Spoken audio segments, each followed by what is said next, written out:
देखो क्या कह रहे हैं, सम्यक्त के पिपासु की एक ही धुन। यानी जो सम्यक दृष्टि का पिपासु जीव है ना, सम्यक दर्शन का।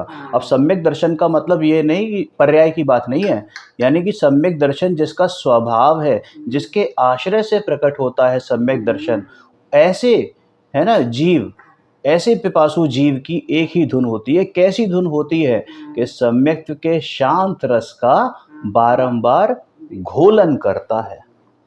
उसे बस एक आत्मा के रस के पीने की ही धगस लगी है, मात्र आत्मा का रस, है ना, अध्यात्म रस ही पीना चाहता है। अरे ज्ञानी जिसकी इतनी महिमा करते हैं, वह आत्म तत्व कैसा है? ऐसे बारंबार आत्मा का मंथन करके वह गहराई में उतरता जाता है और अंत में कोई परम शांति के वेदन सहित, क्या लिखा, परम शांति के वेदन सहित वह अपने स्वरूप को जान लेता है, मान लेता है, श्रद्धा कर लेता है। आनंद धाम मेरे इस आत्मा में कोई आकुलता नहीं। वो निकषाय भाव जो अंदर प्रकट होता है, निराकुलता जो प्रकट होती है, वही सुख का कारण होती है। उसे ये पता चल जाता है कि मेरा एक शांत रस स्वभाव, ये अध्यात्म रस ही एकमात्र सुख का कारण है, और उसी का आश्रय लेने पर ये निर्विकल्प आनंद का वेदन होने वाला है। और फिर क्या होता है, उसका आश्रय लेता है, यानी उसकी श्रद्धा कर लेता है, और निर्विकल्प होने पर वह आनंद रस का झरना बहने लगता है। धन्य है वह दशा, धन्य है वह अनुभूति। आत्म सन्मुख जीव को निर्विकल्प दशा ना हुई हो, तब तक वह अपनी चैतन्य वस्तु के गहरे गहरे चिंतन के द्वारा निर्विकल्प दशा प्राप्त करने का पुरुषार्थ करता है। कहीं और नहीं दौड़ता है, वहीं कहीं भी जाने का अवकाश नहीं है। अरे जैसे वो होता है ना, यूपीएससी की तैयारी करता है बच्चा, और उसको मालूम है कि उसके पास केवल ये 1 साल या 2 साल ही हैं, वो अपने आप को बिल्कुल झोंक देता है सब तरफ से, चाहे रिश्ते नाते, अपने सगे भाई बहन की शादी भी अटेंड नहीं करता। उसे पढ़ाई और सिर्फ पढ़ाई, उसे उसका ध्येय में सिर्फ एक चीज़ रहती है कि मुझे किसी भी तरीके से यूपीएससी का एग्ज़ाम क्लियर करना है। तो बस ऐसे ही जो सम्यक दर्शन का पिपासु जीव होता है, यानी अपने अध्यात्म रस का जो पिपासु जीव होता है, इसको एकमात्र अध्यात्म रस ही सुहाता है, जब तक उसको निर्विकल्प दशा नहीं होती, तब तक एकमात्र उसके फोकस में वो चैतन्य वस्तु ही रहती है, उसका विचार ही रहता है, और सिर्फ एकमात्र यही चिंतन चलता रहता है कि अहो, यही तो मेरा स्वरूप है, मैं कौन हूँ, आया कहाँ से और मेरा रूप क्या। बस ये ही चिंतन चलता रहता है, अनुप्रेक्षाओं का चिंतन चलता रहता है, बारे भावनाओं का चिंतन चलता रहता है, और एक चिदानंद विज्ञान घन स्वभाव का घोलन वह उसका ध्येय रहता है। मतलब एकमात्र अपना स्वरूप का ही घोलन चलता है और कुछ चलता नहीं है। सबसे पहले तो जो ज्ञायक स्वभाव के लक्ष्य से, किसके लक्ष्य से, ज्ञायक स्वभाव के लक्ष्य। अब यहाँ पे अगर कभी ये बात आए ना कि सम्यक दर्शन के लक्ष्य से, तो वो सम्यक दर्शन पर्याय वाला सम्यक दर्शन नहीं, सम्यक दर्शन यानी कि जिसके आश्रय से वो सम्यक दर्शन प्रकट होने वाला है, ऐसा स्वभाव है ना। तो वो ज्ञायक स्वभाव के लक्ष्य से विचारधारा में वह जीव अपने स्वरूप ध्यान में स्थिर रहने का उद्यमी होता है, यानी पुरुषार्थी होता है। वह नौ कर्म, द्रव्य कर्म, भाव कर्म से भिन्न ऐसे चैतन्य स्वरूप भगवान आत्मा को लक्ष्य में लेकर स्वयं पर का भेद विज्ञान करता है। क्या करता है? स्वयं पर का भेद विज्ञान करता है। अरे उस समय उसको बिल्कुल ये ख्याल नहीं रहता कि कौन मम्मी, कौन पापा, कौन कुछ, अरे सब हों, वो सब बाहर के रिश्ते नाते हैं, कोई मतलब ही नहीं है।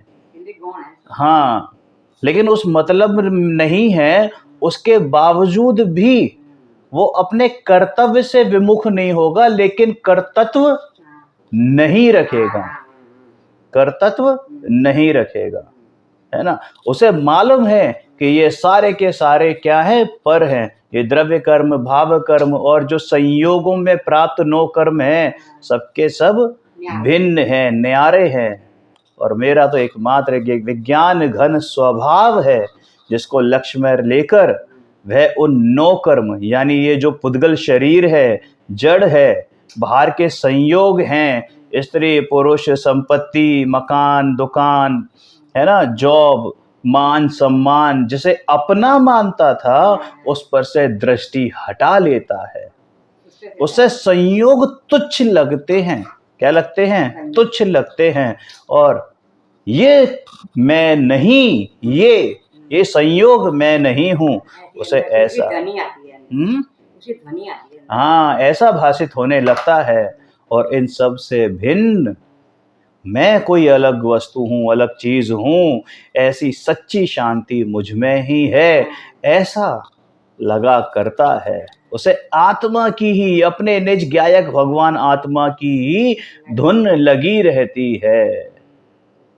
कहते ना, निज की लागी लगन, है ना, श्रद्धा हो गई मगन, वो तो गायक गायक गायक गुण गाने लगी। बस उसी में ऐसी धुन चलती रहती है। हालांकि अभी कैसी है, निर्विकल्प दशा नहीं है, तो वो धुन विकल्पात्मक है ना। अभी उसके लिए पुरुषार्थ जारी है। द्रव्य कर्म कैसे हैं कि जड़ हैं। जैसे 9 कर्म जड़ थे, वो तो सर्वथा ही न्यारे थे, है ना।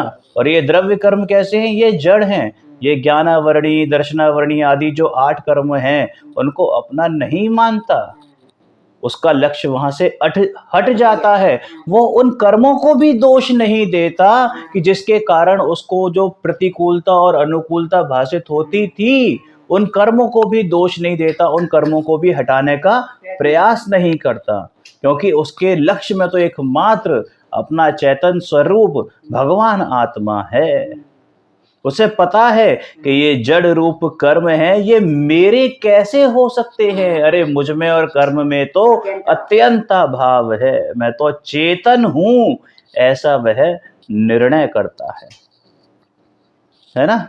9 कर्म से भिन्न जान लिया, द्रव्य कर्मों से भी भिन्न मान लिया, और अंत में जो भाव कर्म होते हैं, यानी ये जो राग द्वेष आदि विकारी परिणाम है, जो ये एकत्व ममत्व बुद्धि होती थी, जिन्हें जीव ने अज्ञान से अपना स्वभाव मान लिया था, अज्ञान से, कि मैं क्रोधी, मैं मानी, मैं मायाचारी, मैं लोभी, मैं पापी, मैं पुण्यवान, तो उनको भी अपने चैतन्य से नहीं, अपने निज से ही भिन्न समझ लेता है। और एकमात्र विकार रहित आत्म तत्व को पकड़ने की उसको धुन लगी रहती है। एकमात्र गायक तत्व को, उस आत्म तत्व को, उस चैतन्य स्वरूप को पकड़ने की धुन लगी रहती है। विकल्प हैं, विकल्प दशा है, लेकिन फिर भी उसको उस तरफ ही पुरुषार्थ रहता है, झुकाव उसका अपने स्वरूप की तरफ ही रहता है। विकल्प होने पर भी उसका निषेध करके, है ना, विकल्प हैं, लेकिन वो विकल्पों में उलझता नहीं है, विकल्पों में रुकता नहीं है, उसका निषेध करके ज्ञान में चैतन्य गायक भगवान आत्मा को लक्ष्य में लेकर, उस कारण परमात्मा को लक्ष्य में लेकर उसके अनुभव का उद्यम करता है। और क्या विचार करता है कि मैं विज्ञान घन स्वरूप भगवान आत्मा, विकल्प रूप, विकल्प रहित, विकल्प रूप नहीं, विकल्प रहित, विकल्पों से रहित कैसा हूँ, ये विचार करता है। और इस ओर ज्ञान को सन्मुख करने के लिए उद्यम करता है, पुरुषार्थ करता है। और ये पुरुषार्थ कितनी देर चलता है, कि कितनी देर चलता है नहीं, लगातार चलता है, प्रति समय चलता है। कोई टाइम टेबल, कोई समय सारिणी नहीं बना रखी है कि साहब सुबह उठेंगे तो 1 घंटा, शाम को उठेंगे तो 1 घंटा, रात को सोने से पहले 1 घंटा। ऐसे कोई वो ओडी बीडी और टीडीएस नाम की दवाई नहीं लेता, बल्कि निरंतर प्रति समय, जैसे धड़कन होती है ना, प्रति समय धड़कन चल रही है, बस वो धड़कन जब तक रुक नहीं जाएगी तब तक उसका वो ख्याल चलता रहेगा, वैसा विचार चलता ही रहेगा। लेकिन वो विचारों में मग्न नहीं होता, विचारों को ही अपना नहीं मान लेता, क्योंकि उसका पुरुषार्थ विचारों में रुकना नहीं है, विकल्पों में रुकना नहीं है। वो तो बहुत, मतलब कहते हैं ना, परम उदात्त चित्त वाला है, उदात्त चित्त वाला है, परम उदात्त चित्त वाला है। आगे ही आगे, कहते हैं ना वो भजन भी है बच्चों वाला, कि आगे ही आगे बढ़ाऊंगा कदम, है ना। हाँ हाँ, अप्रतिहत भाव, अब गिरने वाला भाव नहीं है, वो लगातार बढ़ने वाला भाव है, ऊंचाई की ओर चढ़ने वाला भाव है, ऊर्ध्व स्वभावी है। मैं तो चैतन्य चमत्कार रूप हूं, यानी स्वयं पर को जानने वाला हूं। मैं, मुझे स्वयं को जानते हुए, क्या लिखा, मैं स्वयं को जानते हुए भी पर को जानता हूं, ऐसा चमत्कारिक हूं।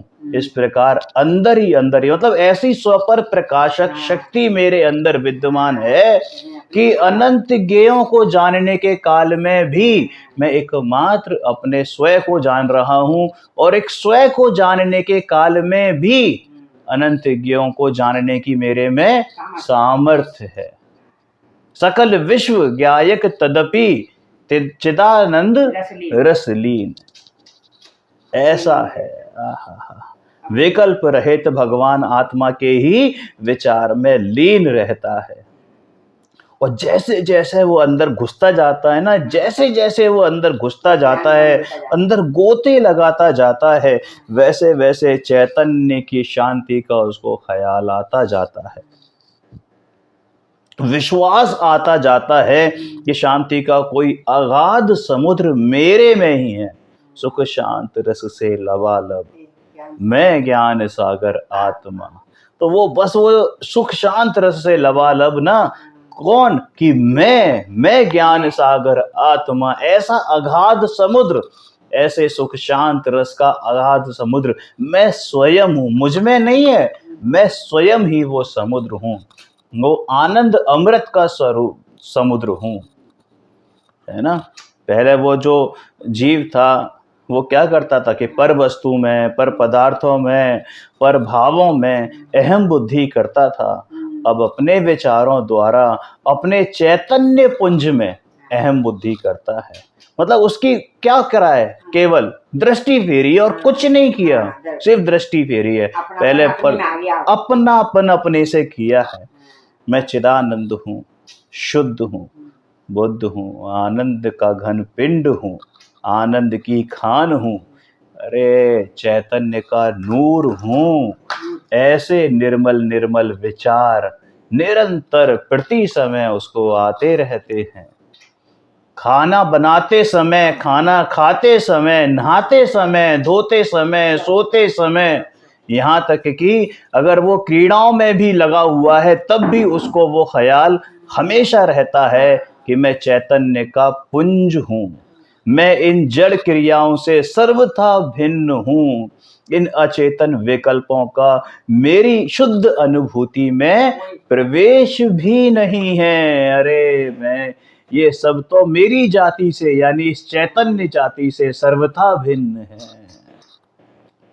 आत्म सम्मुख जीव को निर्विकल्प दशा होने से पूर्व आत्मा की ऐसी धुन चढ़ती है कि चैतन्य की शांति के अतिरिक्त दूसरे किसी भाव में उसे चैन नहीं पड़ता।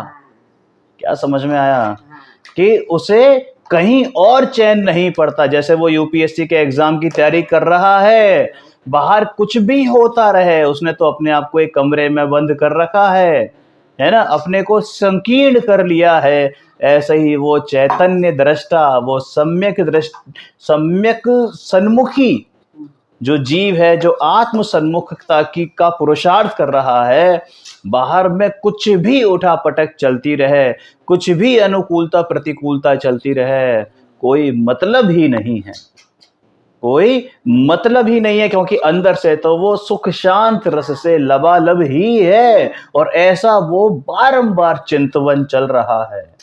उसे चैतन्य की शांति के अतिरिक्त कहीं और चैन नहीं मिलता। सूक्ष्म से सूक्ष्म विकल्प भी उसे भार रूप लगते हैं।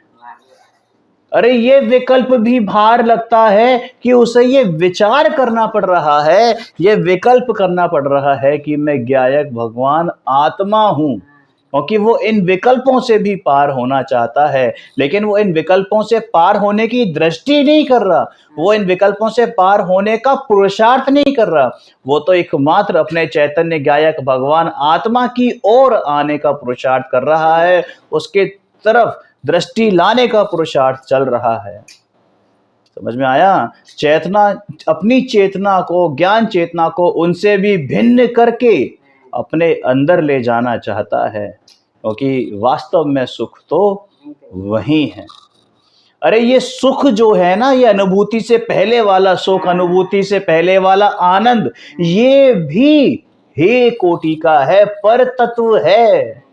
क्या है? पर तत्व। हाँ, क्योंकि उसका अभाव होकर ही वो वास्तव में आनंद, क्योंकि अगर वो आनंद होता, हम कहते हैं कि अगर वो आनंद होता तो केवली भगवान को क्या आवश्यकता थी भैया वो असली आनंद को प्रकट करें। जो आनंद अंदर अभी वो वेदन कर रहे हैं, प्रत्यक्ष रूप से वेदन कर रहे हैं, अगर उससे पहले वाले, यानी अनुभव से पहले वाले स्वरूप में, अगर विकल्पों में उसको आनंद मानता या आनंद होता, वास्तविक आनंद होता, तो फिर आनंद को क्यों छोड़ते? कोई छोड़ना चाहेगा? अगर किसी को आनंद आ रहे हो तो क्यों छोड़ते? वास्तव में वो आनंद है नहीं, लेकिन चूंकि अभी तक उसने वैसे भी आनंद को प्राप्त नहीं किया था, तो उसको क्या लगता है कि आहा, जब इसमें इतना आनंद है तो जब मैं वास्तविक स्वरूप में जाऊंगा तो क्या होगा।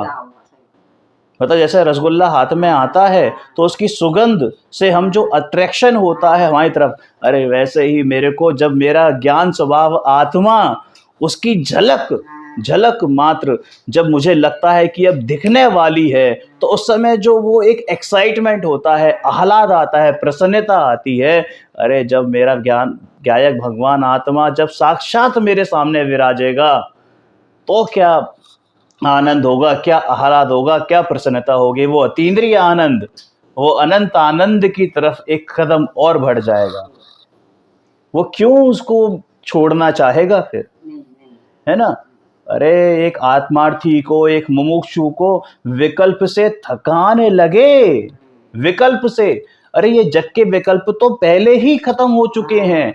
अब तो बात ये है कि ये विकल्प कि मैं ज्ञायक भगवान आत्मा हूँ, मैं शुद्ध आत्मा हूँ, मैं ज्ञानमयी ही हूँ, मैं ज्ञान दर्शन में ही हूँ, ये विकल्प भी उसको थकान लगते हैं। और चैतन्य की जब उसे कुछ शांति दिखाई देती है, तब ही वह निर्विकल्प होकर अंदर जाने का पुरुषार्थ करता है।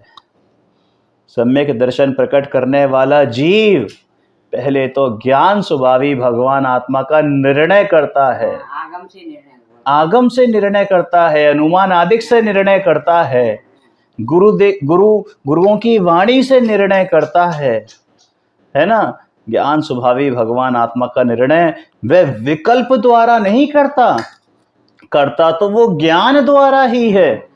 वह आत्मार्थ की सिद्धि में बाधक परिणामों को उग्र रूप से छोड़ता है, उग्र रूप से, कि नहीं, ये शुद्ध नहीं, शुभ, ये प्रशस्त राग, ये शुभ राग, ये भी मुझसे जुदा हैं। उसे तो बस एक आत्मा की, एक ज्ञायक भगवान आत्मा की ही धकस लगी है। अरे उसे आत्म स्वरूप कैसा है यह समझने की ही लगन लगी है। उसे लगता है कि ज्ञानी जिसके इतने गुणगान करते हैं वह आत्मद्रव्य कैसा है, कैसा होगा। वो कौन सा भजन है? जब एक रतन अनमोल, जब एक रतन अनमोल है तो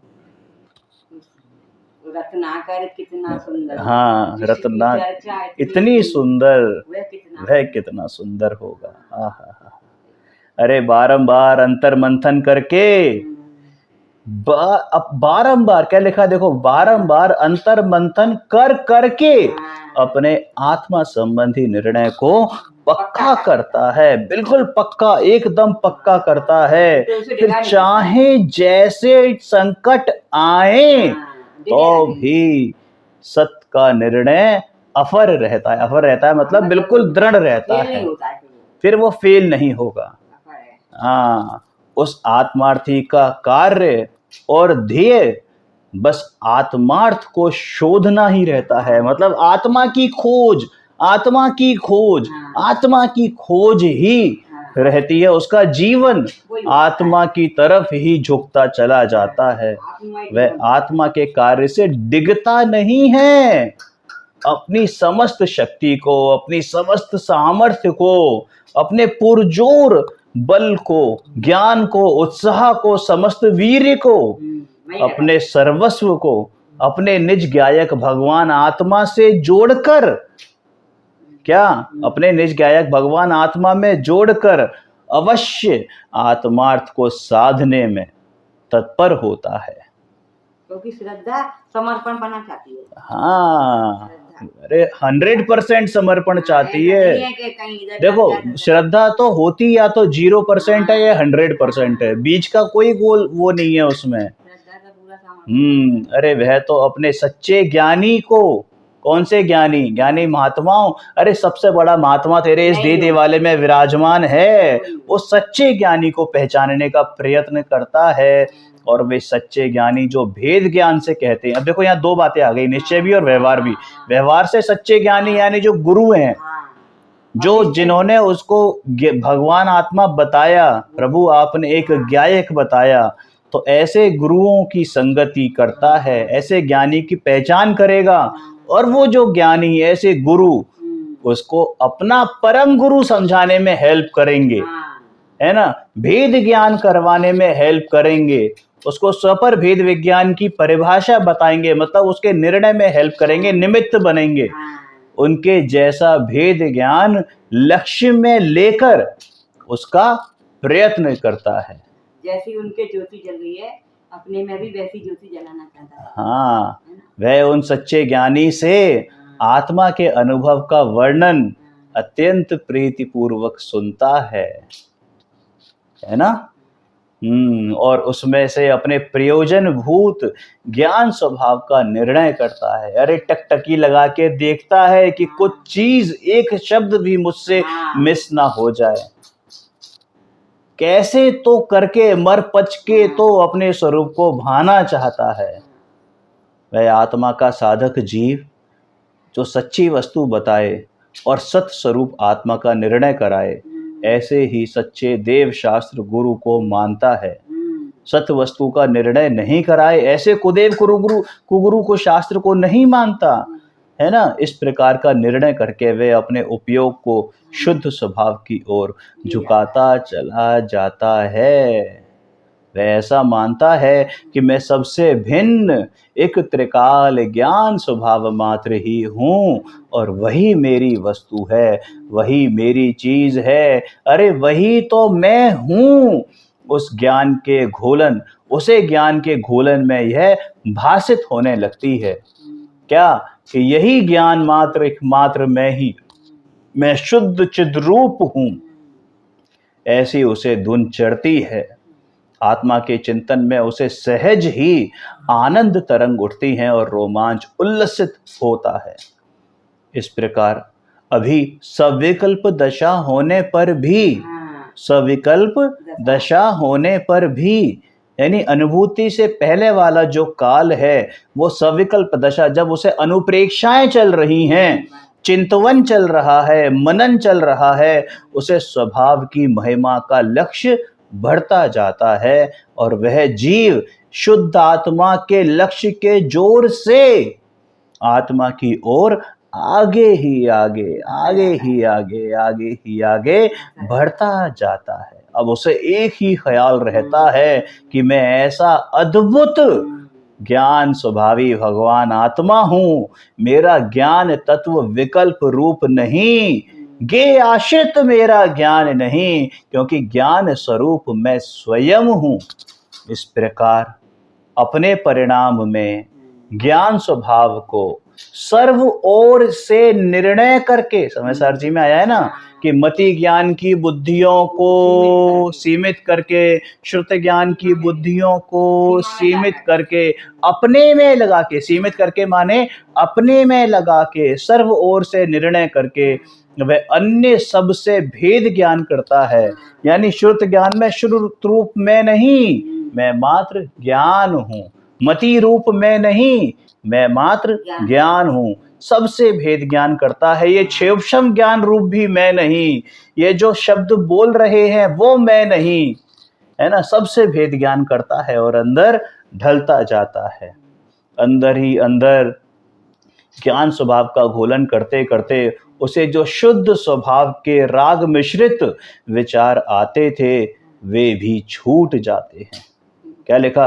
अंदर ही अंदर ज्ञान स्वभाव का घोलन करते करते उसे जो मथनी होती है ना, वो दूध दही निकालते हैं, वो निरंतर अपने ज्ञान स्वभाव का घोलन करता है और शुद्ध स्वभाव के राग मिश्रित, जो राग मिश्रित विचार कौन से? शुद्ध स्वभाव के राग मिश्रित विचार। माने क्या? राग मिश्रित विचार कैसे हो गए? उसकी ओर ले जाने वाले हैं। हाँ, अरे जो अपने ज्ञान स्वभाव की ओर ले जाने वाले जो विकल्पात्मक हैं, ऐसे शुद्ध स्वभाव के राग मिश्रित विचार आते थे वे भी छूट जाते हैं और अपना स्वरूप, अब आ गया अंदर कि अपना स्वरूप केवल चिन्ह मात्र भासित होने लगता है। ये हूं की प्रतीति, मैं हूं, मैं भी गायब है, बस हूं, अरे हूं भी गायब हो गया। वो है ना रवि, हाँ, जो है सो है, वो छठी गाथा कि रवि होदी अपमत्तो जान गोदुजु भावो एवं भड़ंती शुद्धम जो सो दुसो चैव, मतलब जो है सो है, न प्रमत्त है न अप्रमत्त है, जो है सो है, न शुद्ध है न अशुद्ध है, जो है सो है, बनावटी पना नहीं रहा, न अशुद्धता का अभाव करके शुद्ध हुआ और ना ही अशुद्ध था, ना ही अशुद्धता का अभाव करके शुद्ध हुआ, मतलब त्रिकाली शुद्ध ही था, जैसा था वैसा ही था। तब सर्व परिणाम उस स्वरूप में एकाग्र होके प्रवर्तते हैं, तब उसे दर्शन ज्ञान आदि के, यानी ये भेद रूप या प्रमाण नय आदि के विकल्प विलय को प्राप्त हो जाते हैं। मतलब जब अनुभूति के काल में नय नहीं होते, अनुभूति के काल में ये प्रमाण प्रमाण कुछ नहीं होते, कोई विकल्प नहीं होता, ये सब तो पहले के कार्य हैं। और फिर क्या होता है? एक अखंड भेद चैतन्य रसमय निज स्वरूप का लक्ष्य होता है और कोई परम शांति के वेदन सहित, यानी परम शांति के अनुभव सहित अपना स्वरूप उसे ज्ञात होता है और वही स्वरूप उसे श्रद्धा में आता है।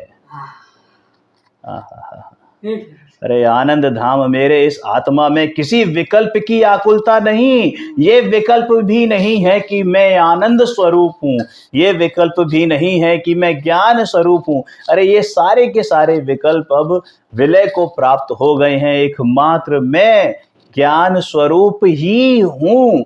ये सहज रूप से ये धारा अंदर चल रही है, लेकिन ये विकल्पात्मक रूप में नहीं है, निर्विकल्पात्मक रूप में है। अरे आनंद धाम मेरे, इस आत्मा में किसी विकल्प की आकुलता नहीं, किसी विकल्प को अवकाश नहीं। ऐसा साक्षात्कार होने पर, देखो वास्तव में तो सेल्फी ये है, हम कहते हैं ना मोबाइल से सेल्फी लेनी है और ये सेल्फी, अरे ये है सेल्फी। जब तूने अपने स्वयं का साक्षात्कार किया, स्वयं से स्वयं का इंटरव्यू लिया, स्वयं से फेस ऑफ किया, ऐसा होने पर शुद्ध परिणति आनंद कंद ज्ञान स्वभाव में ही क्या हो गई, प्रवेश कर गई है। ज्ञान स्वभाव में तन्मय परिणमित हुआ वह भगवान आत्मा समस्त विकल्पों से भिन्न पड़ जाता है, माने विकल्प भी विलय को प्राप्त हो जाते हैं और अब वह आत्मा परमात्मा स्वरूप ही नजर आने लगता है। उसे ज्ञान और विकल्प की अत्यंत भिन्नता भासित होती है, ज्ञान और राग का भेद ज्ञान होता है। इस प्रकार ज्ञान स्वभावी आत्मा का निर्णय करता है और वह निर्णय करने वाला ज्ञान अंतर्मुख अतीन्द्रिय होकर भगवान आत्मा को विकल्प से भिन्न आनंद स्वरूप प्रसिद्ध करता है। वही आत्मा का सम्यक दर्शन और सम्यक ज्ञान है। पहले जो चैतन्य स्वरूप स्वभाव का निश्चय किया था वही ज्ञान स्वभावी आत्मा में अनुभव के समय ऐसा व्यापक होकर प्रवर्तता है। मतलब क्या कि वही चैतन्य स्वरूप भगवान आत्मा है और वही व्याप है और वही व्यापक है ना। हाँ, जहाँ पर ज्ञान ज्ञाता गे, जहाँ ध्यान ध्याता धे, जहाँ श्रद्धा और श्रद्धे ऐसा भी भेद नहीं रहता, तब निर्विकल्प आनंद दशा होती है, माने अभेद होती है। अरे धन्य है वह दशा, धन्य है वह अनुभूति। निर्विकल्प दशा होने पर अहो आनंद का झरना बहने लगता है। फिर उसे बाहर में कहीं चैन नहीं पड़ता, उसे शुभ राग में भी हे बुद्धि रहती है। बस उपादेय मात्र का स्वयं का ज्ञायक तत्व ही रहता है। सम्यक दृष्टि, देखो क्या लिखा है, सम्यक दृष्टि जीव परिणाम में सविकल्प और निर्विकल्प दोनों भाव से परिणमन करता है। परिणाम में दोनों भाव से परिणमन करता है, सविकल्प और निर्विकल्प। अब निर्विकल्प का मतलब अनुभूति का काल, शुद्धोपयोग का काल, और सविकल्प मतलब उससे पहले या उसके, हाँ, ज्ञान धारा और कर्म धारा दोनों लगातार चल रही हैं। सविकल्प दशा के समय भी, हाँ, अरे क्या देखो वही है ना कि सब विकल्प है कि जो बंद का कारण है मेरे लिए, जो बंद ही होगा, इससे जितने भी शुभ भाव होंगे बंद ही होगा। बरोबर। और जो मेरे अंदर जो परिणाम मेरे हो रहे हैं वो स्वयं निर्विकल्प दशा है, वो अवन दशा है। सविकल्प दशा के समय भी उसे आत्मा का सम्यक श्रद्धा और सम्यक ज्ञान तो रहता ही है। सम्यक दृष्टि आत्मा को शुभाशुभ भाव वर्तते हैं तो भी उसे अंदर तो श्रद्धान होता ही है कि ये शुभाशुभ भाव रूप कार्य मेरा कार्य नहीं है, मैं पर वस्तु का कर्ता नहीं हूँ, मैं राग नहीं हूँ, राग के साथ मेरी चेतन वस्तु एकमेक नहीं है। वह अपने ज्ञान को राग के साथ एकमेक नहीं करता, सदा दोनों को भिन्न ही जानता है। वह रागादि को भिन्न जानता हुआ उनका कर्ता नहीं होता, परंतु उनका ज्ञाता ही होता है। और उनको मतलब रागादि को भिन्न जानता हुआ उनका कर्ता नहीं होता, उनका ज्ञाता ही होता है, माने ज्ञान रूप से, राग रूप से नहीं, ज्ञान रूप से, ज्ञान का ज्ञाता है। सम्यक दृष्टि को अनुभव में बहुत आनंद आता है। वह श्रुत ज्ञान द्वारा केवल ज्ञान के साथ केली करता है, ऐसा भी कहा है। अब इसका क्या मतलब है कि श्रुत ज्ञान के द्वारा केवल ज्ञान के साथ केली करता है। श्रुत ज्ञान में जो निर्णय लिया था, क्योंकि यह श्रुत ज्ञान ही केवल ज्ञान प्रकट करने वाला है। श्रुत ज्ञान के द्वारा वही पूर्णिमा का चांद बनेगा। बिल्कुल। उसके ज्ञान ने राग के साथ मित्रता छोड़ दी और केवल ज्ञान स्वभाव, अब यहाँ केवल ज्ञान पर्याय की बात नहीं है, केवल ज्ञान सामान्य, ज्ञान सामान्य जो मेरा है ना, जिसमें केवल ज्ञान प्रकट करने की सामर्थ्य अभी के अभी है, ऐसे ज्ञान स्वभाव के साथ मित्रता की है। और केवल ज्ञान, अब ये पर्याय वाली बात है कि केवल ज्ञान को आवाज दे के बुलाया है, केवल ज्ञान को आवाज दे के बुलाया और वो केवल ज्ञान दौड़ा दौड़ा आएगा।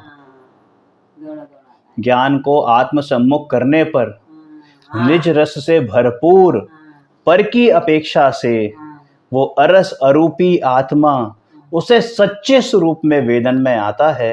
वह आत्मा किसी नए पक्ष द्वारा खंडित नहीं होता। ज्ञानी का ज्ञान हमेशा विकल्पों से और संयोगों से भिन्न ही रहता है।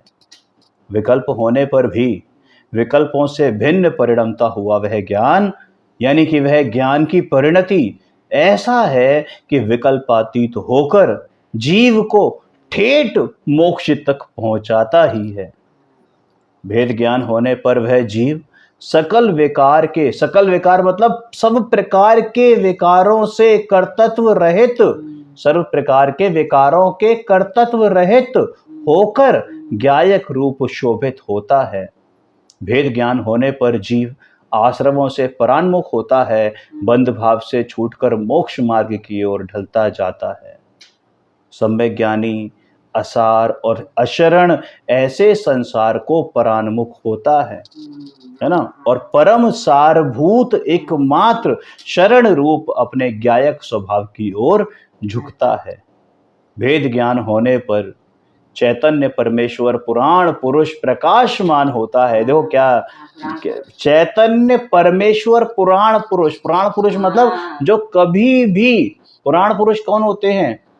महानतम, जिन्हें कहते हैं ना महानतम, और जो अनादि से अनंत काल तक रहने वाला ऐसा पुराण पुरुष चैतन्य परमेश्वर पुराण पुरुष प्रकाशमान होता है और अतीन्द्रिय शांति सहित ज्ञान ज्योति जगमगा उठती है। ऐसा सम्यक दर्शन है, वह आत्मा ही है। वह सम्यक दर्शन होने पर ये विकल्प टूटकर उपयोग स्वयं सन्मुख डलता है, अर्थात भेद ज्ञान होकर प्रमाण ज्ञान हो गया है, यानी अब उसका उपयोग परान्मुख हो जाए तब भी वह भेद ज्ञान प्रमाण तो उसके साथ ही रहता है, साथ ही साथ वर्तता है।